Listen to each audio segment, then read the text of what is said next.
Axes are pretty awesome weapons that have been popular in a lot of different cultures throughout history, but they have one really big disadvantage compared to swords and even large knives. Hi folks, Matt Easton here of Schola Gladiatoria. Now, axes, I'm not going to say that they're bad weapons at all, because they are actually awesome weapons, particularly for specific tasks. And even in the age of very extensive armour worn in medieval Europe, axes found their place because, of course, they have a huge amount of penetrative and striking power. They're top-heavy weapons. They balance almost the opposite way round to swords, as I've mentioned in many videos in the past. But also they focus a lot of energy into a small head, either a spike or an axe, and various other derivative forms if we're looking at things like warhammers and things like that as well. And of course, they can be made into bigger weapons. We've got things like this poleaxe here, or of course Dane axes and various other things. So fundamentally, axes have found many different forms in warfare, and of course not just in medieval Europe, but also in the ancient world in Europe, but also in, if we look at Native American tomahawks or Maori axes, obviously in Indo-Persia, India and the Middle East, North Africa. So they've had a huge amount of use, and they are particularly, at least in the armoured world, very potent weapons because of their striking force, as I say, because they've got their weight at the top. Now, ironically, this also leads to one of their big weaknesses against something like swords or knives, and an area in which those things have a big advantage over axes. The reason they're connected is to do with the area that the energy is distributed over. In other words, edge length. Okay, now axes by definition, obviously you get ones with bigger blades like Dane axes, or indeed that poleaxe. You get ones with longer blades. They tend to be two-handed varieties. Obviously one-handed ones have to be more wieldable in one hand, and because the weight's at the end of the weapon, you can't make the head too big on a one-handed one, or you wouldn't be able to wield it fast enough to be able to fight with it, or you get tired very quickly. But fundamentally, one of the problems with axes, and you could extend this to things like warhammers and things like that, and even maces as well, is that fundamentally the only bit of the weapon which is really dangerous to the opponent in warfare that you're fighting against is this head. Yes, indeed, it's still got energy and mass behind it, but the rest of it is essentially just a stick.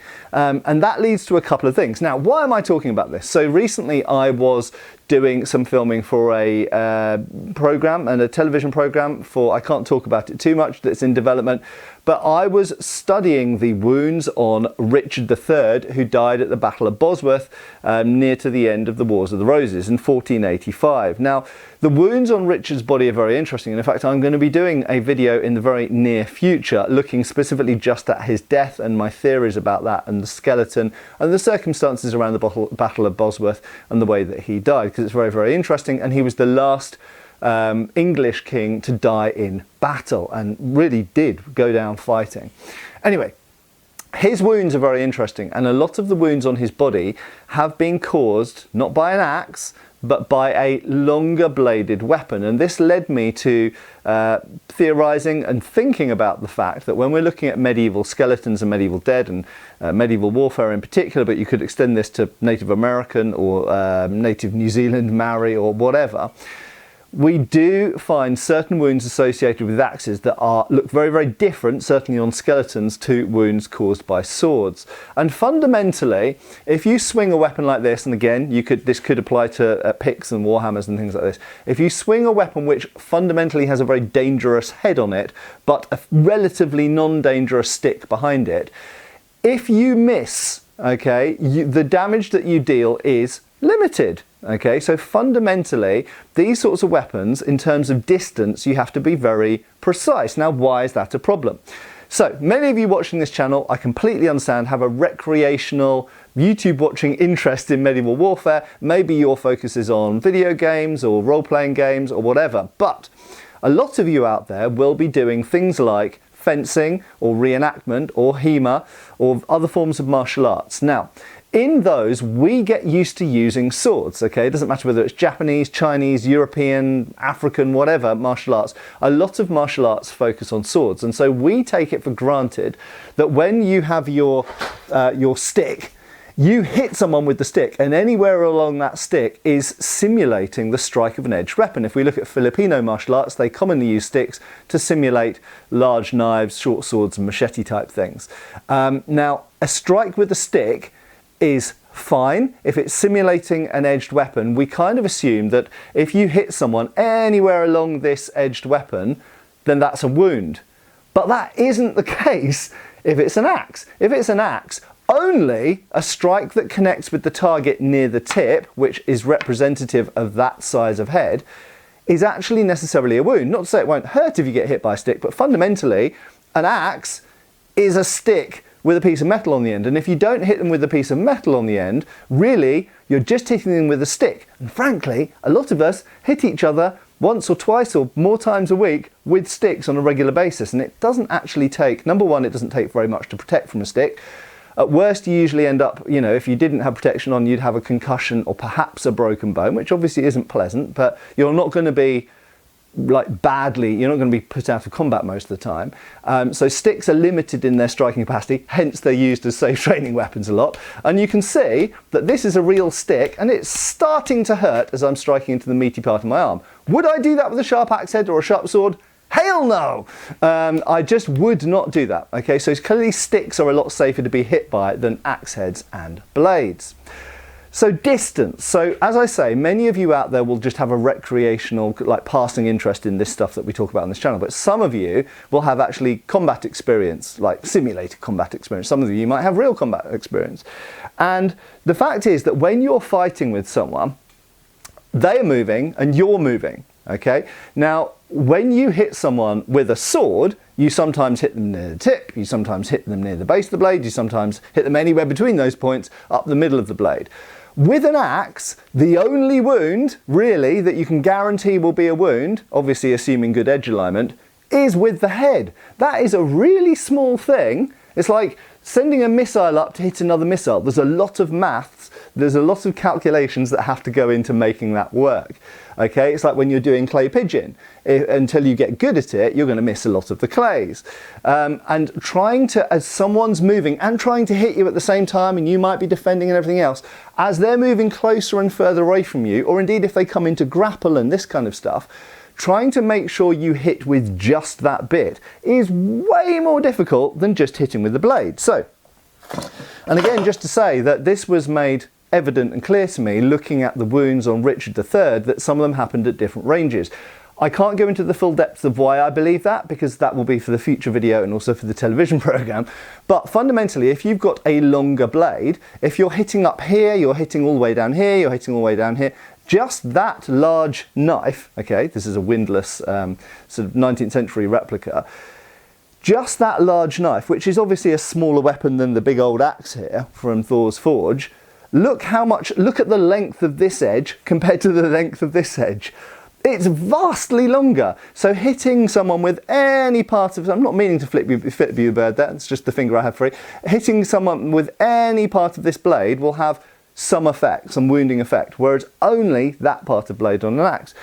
And yes, indeed, big axes have longer blades. I'll get to them in a second. But when we now extrapolate that to a sword, and admittedly this is bigger than that axe, we've got a huge amount of edge. So if someone is far away from me, I could be hitting them with the tip out here, but if they're coming closer to me and they come a bit closer than expected, I was trying to hit them here and I hit them here, I'm still going to wound. If they charge in and grapple me and I'm hitting them here, I'm still hitting them with this part of the blade. So any part of this blade can wound, which makes it way easier to get wounds on an opponent than with an axe, which has only got a small blade. Moreover, push and pull cuts. So if we get into contact and the blade is just resting against them, you can push the blade up or pull the blade back because you've got that length of blade up or down, and again you will do a wound. You can do that a little bit with an axe, but you have such a short edge to make that happen. Now, I said that I would mention big axes. Okay, I've got a Dane axe over there, but let's use this poleaxe here. So, one of the things we notice about poleaxes when they're used regularly in HEMA or reenactment or boha or things like that, is they break a lot. Now that's because there's a lot of leverages involved. They're big old long levers with a lot of energy in them, and when they get blocked or when they encounter an opposing weapon, a huge amount of energy is transferred, usually to this part of the shaft. And notice poleaxes developed these metal splints known as languettes, okay? And languettes are there to strengthen the shaft and try and prevent it from breaking.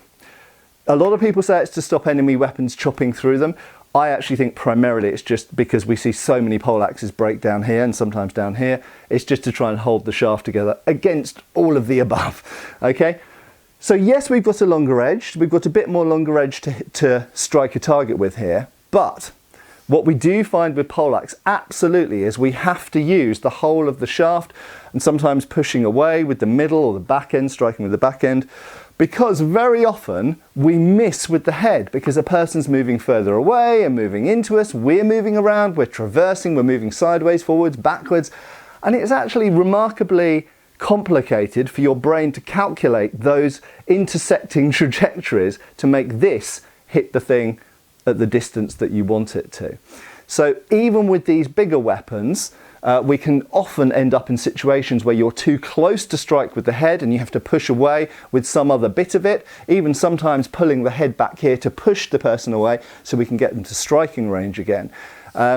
So in other words, axes actually, in some senses, I think people think they're simpler weapons to use. You wouldn't believe over the years the number of people who said, oh, an axe is a much easier weapon to use than a sword.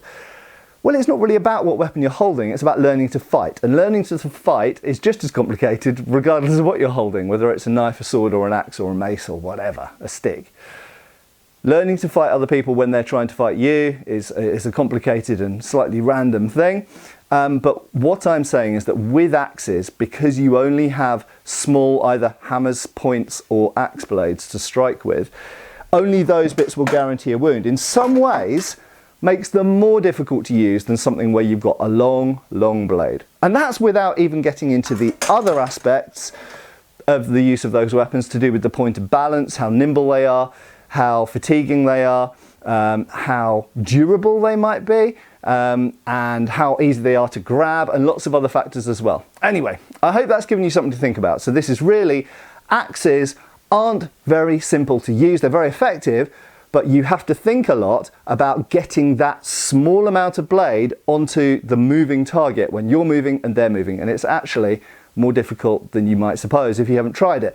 If you have tried it, if you're a reenactor, if you're a HEMA person or other martial artist, then you will know probably what I'm talking about. And if you do regular sparring with something like a tomahawk against something like a large knife or a short sword, you'll find, generally speaking, the short sword or the large knife often has the advantage for a number of reasons, because the tomahawk is quite difficult to actually get the head to strike at the right distance. Especially the smaller the edge length gets, the more difficult it gets. Anyway, thanks a lot for watching. I hope this has been thought-provoking. I have been Matt Easton. I will, of course, continue to be, and I hope I'll see you back on the channel really soon. Cheers, folks. Thanks for watching. We've got extra videos on Patreon. Please give our Facebook a like and subscribe if you haven't already. Cheers, folks.